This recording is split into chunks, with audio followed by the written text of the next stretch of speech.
Assalamualaikum warahmatullahi wabarakatuh. Bismillahirrahmanirrahim.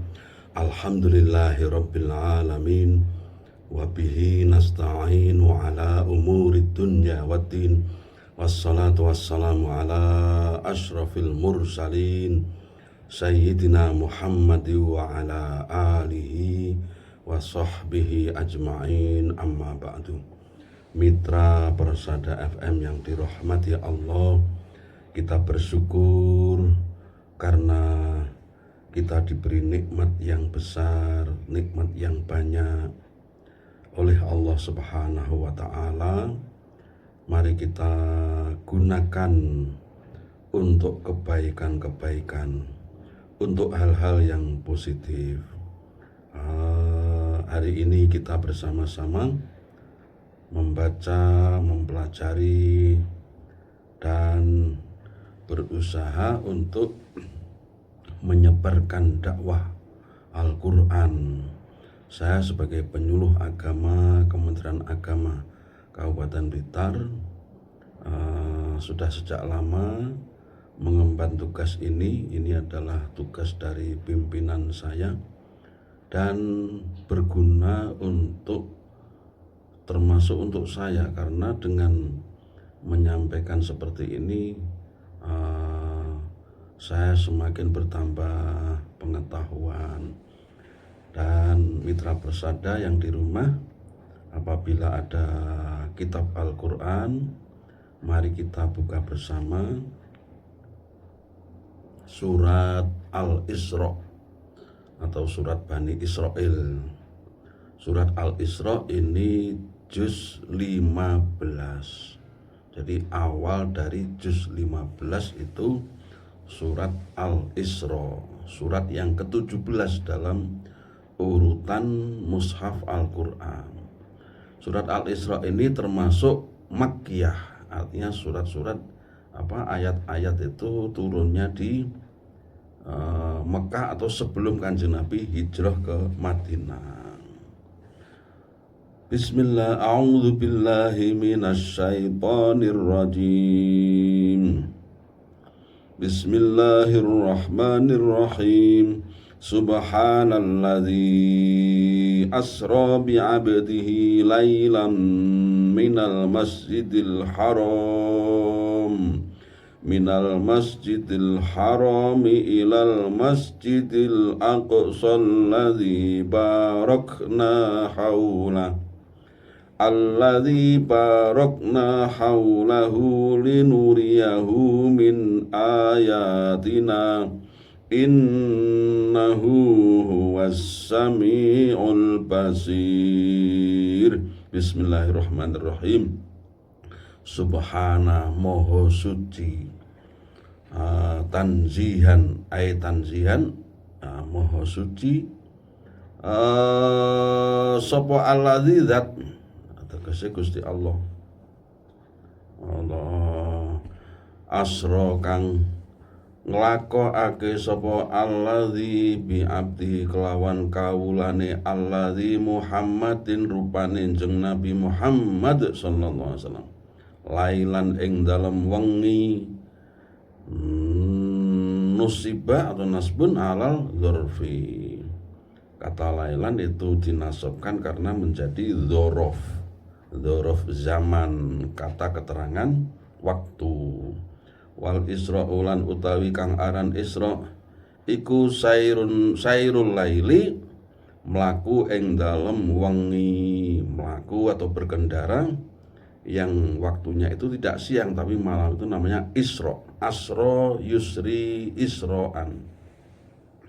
Wa faidatu dzikrihi lan utawi faedahe den sebutake apa jenenge lafat lailan iku al isyaratu isyarat bitan kirihi kelawan apa jenenge den sebutake lailan ila taklili muddatihi maring ngidekake mangsane wengi. Jadi di antara faedahnya isim nakiroh itu adalah ya salah satunya bermakna sedikit. Artinya Kanjeng Nabi ketika Isra Mi'raj itu tidak semalam suntuk tapi lailan. Jadi waktu yang sedikit dari malam. Masya Allah. Padahal perjalanan dari Makkah ke Masjidil Aqsa aja kalau dulu 2 bulan. Kalau sekarang pakai pesawat ya tentu lebih cepat. Dulu 2 bulan. Kemudian dari Masjidil Aqsa ke Sidratul Muntaha itu ya Masya Allah, jauhnya berapa? Matahari sampai bumi aja hanya triliunan kilometer. Padahal langit itu lebih atas lagi. Belum kalau langit ketujuh, atas lagi. Masya Allah. Itu karena Allah yang berkuasa, Allah yang menggerakkan. Makanya pakai subhana, pakai kata-kata maha suci Allah. Maha suci itu ya tidak mempunyai kekurangan, maha suci dari kekurangan. Maka maha suci Allah yang telah memperjalankan Kanjeng Nabi pada waktu malam hari. Di situ memakai kata bi'abdihi untuk menunjukkan bahwa Kanjeng Nabi Muhammad SAW itu kekasih Allah. Abdihi, bukan dengan kata-kata bi Muhammadin, tetapi bi abdihi, dengan hambanya. Ini menunjukkan kasih sayang Allah kepada Kanjeng Nabi Sallallahu Alaihi Wasallam. Nah, ini makanya tafsir Al-Quran itu ya Allah menambah ilmu pengetahuan kita dan insya Allah menambah dalamnya keyakinan kita akan kebesaran Allah. Sebaliknya kita ini kecil sendiri, kecil sekali, dan tidak boleh kita sombong karena subhanaka la ilma lana illa ma 'allamtana. Manusia itu tidak mempunyai ilmu, tidak mempunyai pengetahuan, tidak mempunyai informasi kecuali yang telah diajarkan oleh Allah. Jadi memang diberi oleh Allah ilmu itu. Maka kalau manusia itu menjadi sombong, Masya Allah, sombong itu miliknya Allah dan yang boleh hanya Allah. Minal Masjidil Harami, saking Masjidil Haram Mekah, ilal Masjidil Aqsa, tumeka maring Masjidil Aqsa, Baitul Muqaddasi, tegese Baitul Muqaddas, yaitu di Yerusalem, Palestina. Libuktihi krana adae Baitul Muqaddas minhu saking Masjidil Haram. Jadi di Madinah Aqsa itu kan pol-polan jauh sekali. Itu dari Mekah itu jauh sebenarnya, jauh. Apa tujuannya? Tujuannya alladzi kang barokna kang maringi barokah sapa ingsun haulahu ing sekitare Masjidil Aqsa. Apa berkahnya? Menurut Imam Al-Jalalain bisimari kelawan piro-piro woh-wohan wal anhari lan piro-piro kali. Diberi berkah dengan banyaknya buah-buahan, banyaknya sungai. Ya termasuk kalau orang beribadah di Masjidil Aqsa itu juga mendapat pahala yang besar, ya. Ada sabda Nabi SAW, tidak boleh bepergian kecuali dalam 3 masjid: Masjidil Aqsa, Masjidil Haram, dan Masjid Nabawi. Ini menunjukkan Masjidil Aqsa itu bagian dari yang agung tadi. Ketika masjid yang agung itu, kalau sholat di Masjid Nabawi diberi pahala 1 kali sholat itu 1000 ya, 1000 kali sholat di masjid biasa. Kalau sholat di Masjidil Haram itu 100.000 kali sholat di masjid biasa. Masya Allah, mudah-mudahan kita disampaikan oleh Allah sampai ke Palestina, sampai ke Masjidil Aqsa. Amin. Linuriya supaya merohake ingsun hu ing Muhammad min ayatina saking setengah pira-pira ayat utawa kekuasaan ingsun ajaibi kudratina, supaya kami Allah memperlihatkan kepada Muhammad keajaiban-keajaiban dari kemampuan kami, kekuasaan kami. Yaitu diantaranya dari Masjidil Haram sampai Masjidil Aqsa ya tidak ada semalam. Padahal kalau naik unta itu 2 bulan, jauh sekali. Itu menunjukkan kekuasaan Allah, kemampuan Allah yang seperti itu. Kalau sudah Allah yang menghendaki, maka hal yang tidak mungkin menjadi mungkin. Ada orang pengen haji itu karena tidak punya uang, akhirnya dia numpak pesawat itu nunggang di bawahnya pesawat, di dekat bannya itu sampai ke Jeddah. Nah, sampai sana dipulangkan lagi karena tidak termasuk jamaah haji. Saking kepengennya, ini Allah menunjukkan keajaibannya. Saking kepengennya ada orang kaya itu kasihan. Nah, maka oleh Allah digerakkan untuk membantu orang yang pengen haji tadi. Akhirnya haji. Masya Allah. Jadi saya punya teman itu pengen menjadi petugas haji. Tanya ke saya bagaimana caranya. Saya jawab gini. Dia kayaknya mengikuti caranya itu. Dengan tekun dia belajar sinau. Kemudian dengan tekun dia mengikuti tes. Yang pertama gagal. Yang kedua itu ikut lagi, dia menjadi cadangan. Menjadi cadangan karena cadangan ya nggak jadi berangkat. Tapi anehnya jamaah haji Kabupaten Blitar itu biasanya 2 kloter. Ini menjadi 3 kloter. 3 ini yang ketiga tentu campuran ya antara penduduk Blitar dengan penduduk luar kota. Maka karena 3 kloter, beliau ini yang tadinya cadangan jadi berangkat. Jadi perlunya cita-cita yang tinggi dan tekun. Maka panjenengan yang pengen haji gitu ya berdoa. Siapa tahu Allah itu mengijabai. Jadi antara rahasianya orang berdoa itu kan Allah memberi kepada orang yang berdoa. Orang yang minta kepada Allah itu, meminta kepada Allah, itu bisa jadi menjadi tanda bahwa dia akan diberi. Ada lagi yang lebih tinggi dari itu, ya. Man syaghalahul Qur'an an mas'alati, ya. Barang siapa disibukkan dengan membaca Al-Quran, tapi sibuknya itu membaca Al-Quran, tidak sempat doa, tidak sempat meminta kepada Allah. Apa keterangan Allah? Aqaituhu afdhola ma'ukti as-sa'ilin. Maka dia akan aku beri yang lebih utama dibanding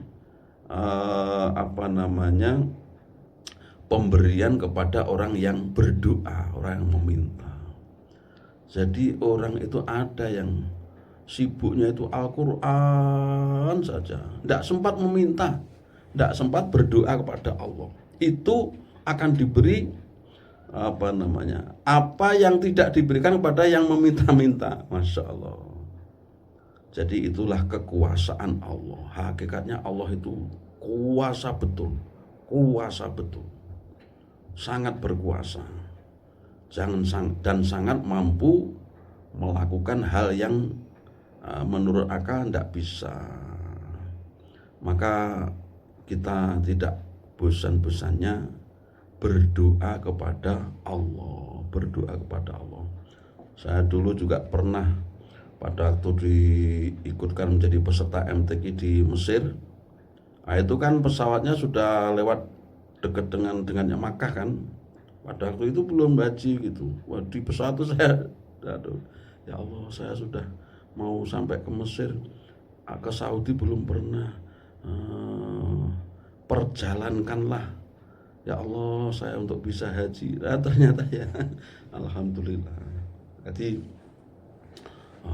masya Allah. Pada waktu ya belum punya uang, belum punya, tapi ya ada saja caranya Allah itu.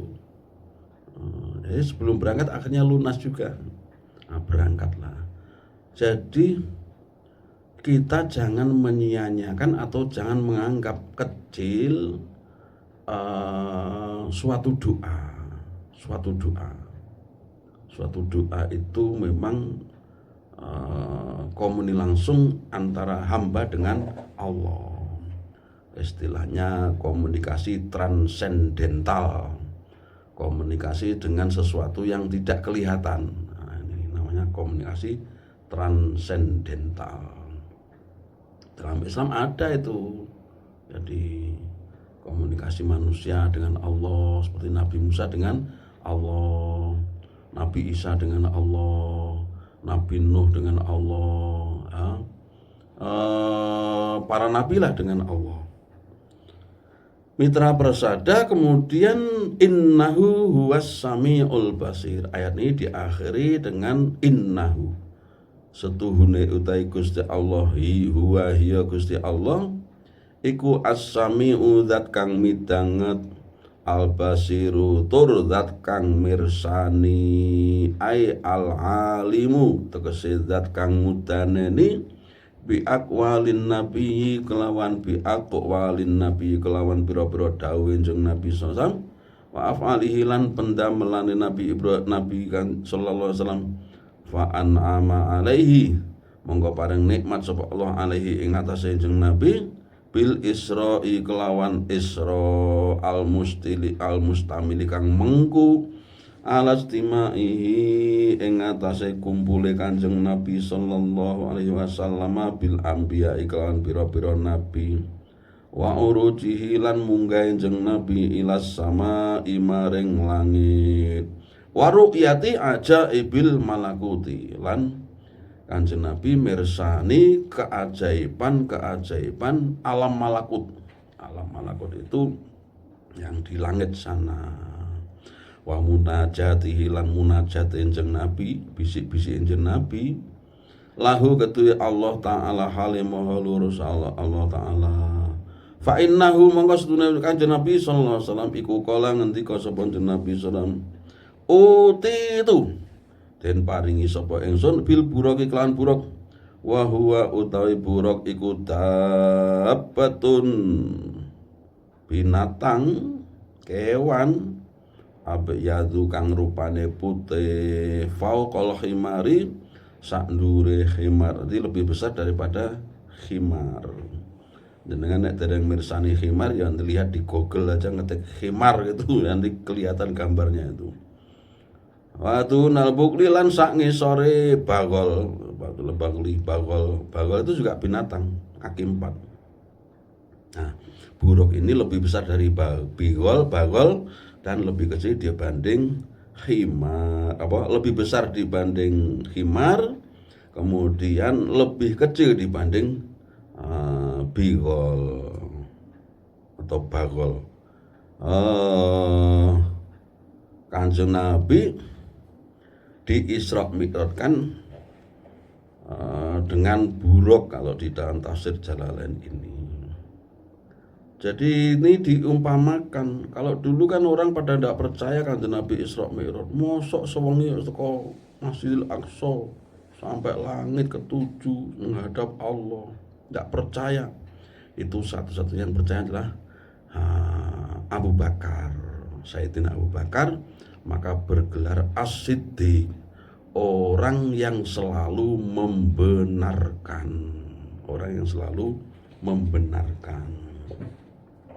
Jadi penggambaran Isra Mi'raj itu seperti saya pergi dari KUA, pergi ke Radio Persada, kemudian ada semut itu yang katut di motor saya gitu.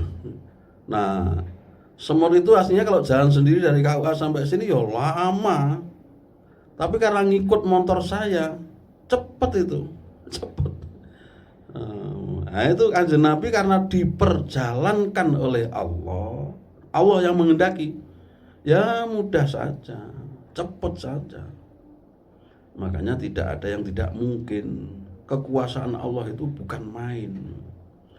Makanya kita yang mengalami kesusahan karena rezeki, ya, kesulitan dalam mencari rezeki, ya berdoa kemudian berusaha. Saya ingat kakak saya dulu itu, kakak ipar itu, wah ketika mencari rezeki itu pernah bikin jenang, pernah jualan baju, pernah lagi itu buah-buahan, kemudian memelihara kambing, memelihara sapi, pokoknya hampir segala hal dikerjakan. Dan namanya ikhtiar, berusaha. Akhirnya bisa haji, ya. Masya Allah. Sesuatu yang sekira tidak mungkin, yang dahulunya sulit, karena kekuasaan Allah bisa terjadi. Maka di antara pelengkap itu adalah doa. Jadi jangan menganggap kecil makna dari doa, arti dari doa.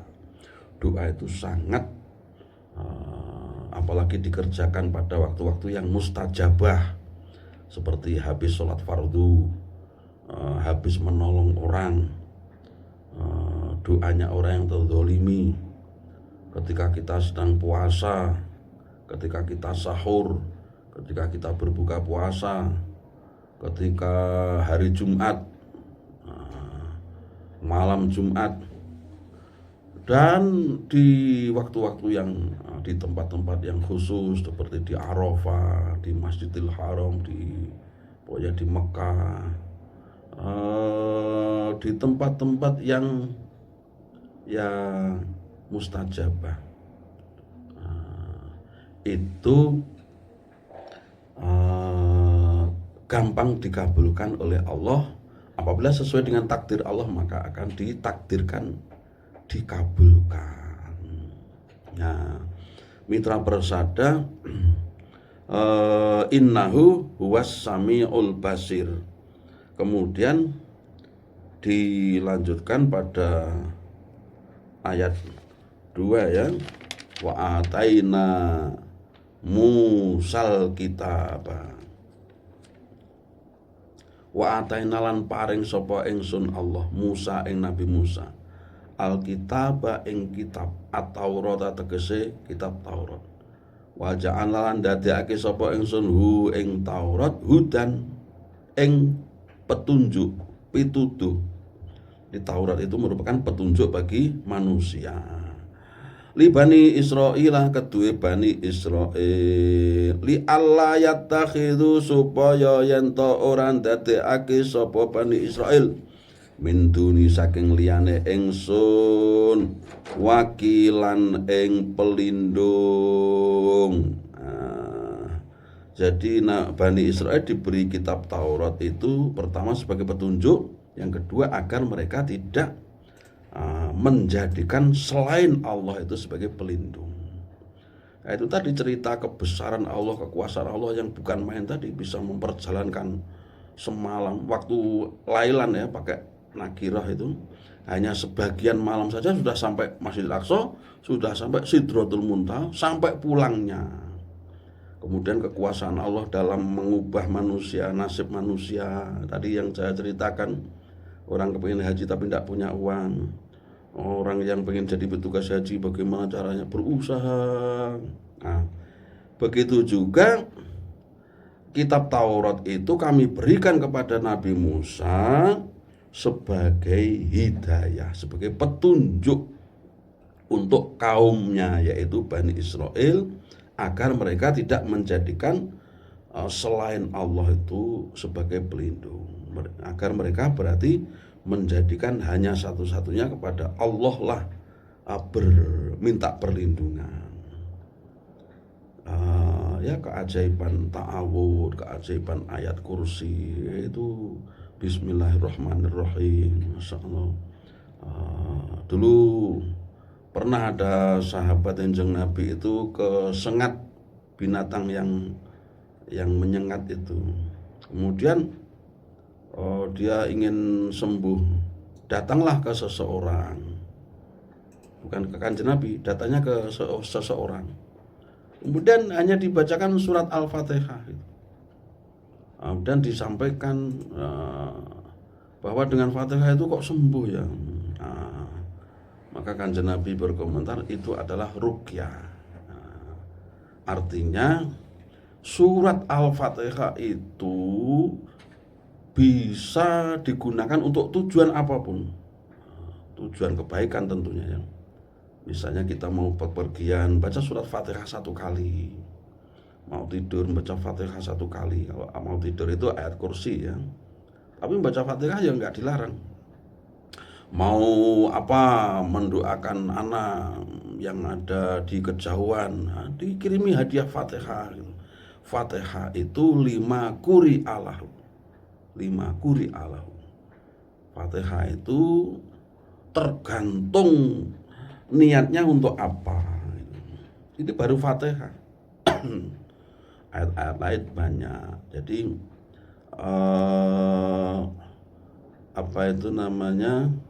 di Al-Quran disebutkan minta tolonglah kepada Allah ya.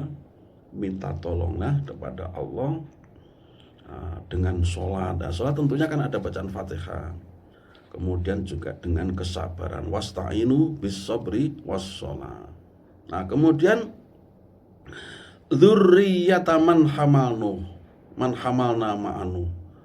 Hei wira-para keturunan, keturunane wong hamalna kang gawa sapa ingsun ma'anu ing atase Nabi Nuh, tegese hei Bani Israel, sebagai keturunan dari orang yang ikut perahunya Nabi Nuh. Jadi dulu kan kaumnya Nabi Nuh itu semuanya binasa kecuali yang naik perahu. Ada yang mengatakan sekitar 80 orang. Beranak pinak sampailah kepada Bani Israel, sampai kepada kita sekarang ini. Itu diajak bicara oleh Allah, hei keturunan Nabi Nuh, hei Bani Israel gitu ya. Innahu setune Gusti Allah. Innahu setune utawi Nabi Nuh iku kana ana sapa Nabi Nuh iku abedan kawula syakuron kang akeh syukure, kasiros syukri, akeh syukure lana kanggo ingsun. Bahkan Kanjeng Nabi Nuh itu selalu bersyukur di setiap keadaan. Ini banyak ya yang seperti ini. Seperti Nabi Ibrahim juga begitu. Dulu ada sahabat yang terakhir, sahabat yang paling akhir, katanya habis itu sudah tabiin, sudah tidak pernah bertemu Kanjeng Nabi. Nah ini sahabat ini orang yang pernah bertemu Kanjeng Nabi dan beriman. Dia yang terakhir meninggalnya itu senantiasa bersyukur. Bahkan ketika dikabarkan anaknya meninggal, dia alhamdulillah. Ini jangan ditirukan maksudnya wah anakku meninggal alhamdulillah. Maksudnya dia alhamdulillah itu bersyukur meninggal anaknya itu dalam keadaan baik. Kemudian dia itu kan memang nasibnya ketika itu fakir ya, orang yang tidak punya. Tetap saja alhamdulillah, walaupun saya tidak punya apa-apa, tapi saya masih punya lisan yang untuk berzikir kepada Allah, menyebut asma Allah, menyebut nikmat-nikmat Allah. Maka ini bisa kita tiru. Ketika kita punya kekurangan, terutama rezeki ya, yang bikin orang banyak kadang susah itu, dia bersyukur, alhamdulillah lisan saya, walaupun saya tidak bisa ngasih ke orang, saya bisa membaca ayat Quran atau membaca surat Fatihah untuk orang. Lisan saya masih bisa dipakai. Alhamdulillah. Kalau orang itu senantiasa alhamdulillah, senantiasa bersyukur, maka dia akan diberi tambahan oleh Allah. Mitra persada, mudah-mudahan pertemuan kita ini diberi barakah oleh Allah. Kurang lebihnya mohon maaf. Wassalamualaikum warahmatullahi wabarakatuh.